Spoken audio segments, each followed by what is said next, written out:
you spoke about your experiences of personal development. So could you tell us a bit more about your background and your education that's led you to where you are today? Yeah, certainly.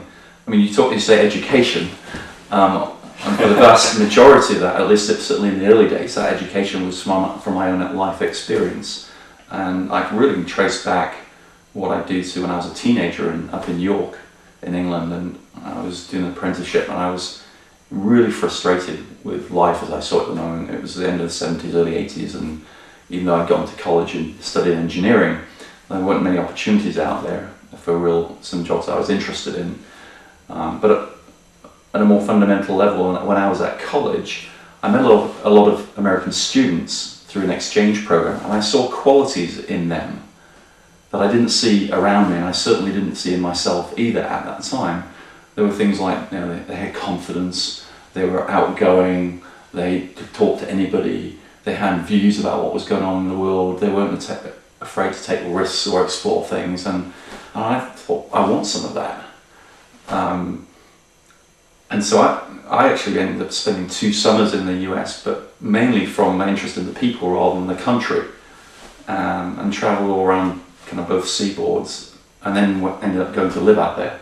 So in 1981 I moved to the US, and was very fortunate. Lived around San Francisco, worked in Silicon Valley, and within a couple of years it's almost like I had everything I could have dreamed for.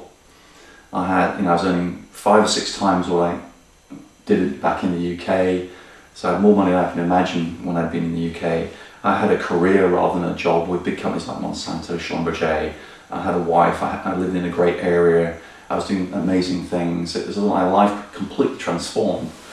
And yet after a few years, I found myself almost like feeling there was something still missing. I had everything, but I was feeling almost guilty because I still felt like there was something missing.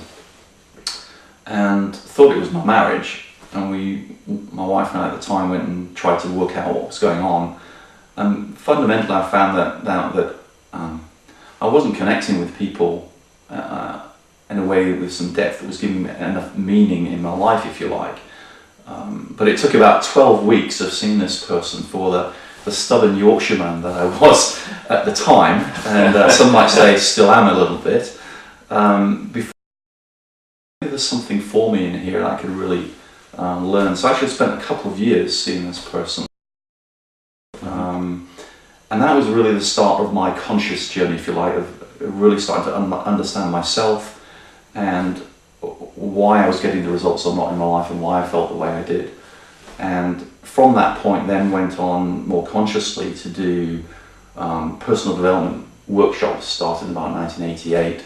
I did something called Life Spring, and that had me look at, well, really what are the priorities in life. For myself, I also realised at a fundamental level we're all basically the same, and if a real revelation for me at the time was if I will speak to anybody for long enough and we can have a conversation, I can find something in common with absolutely anybody.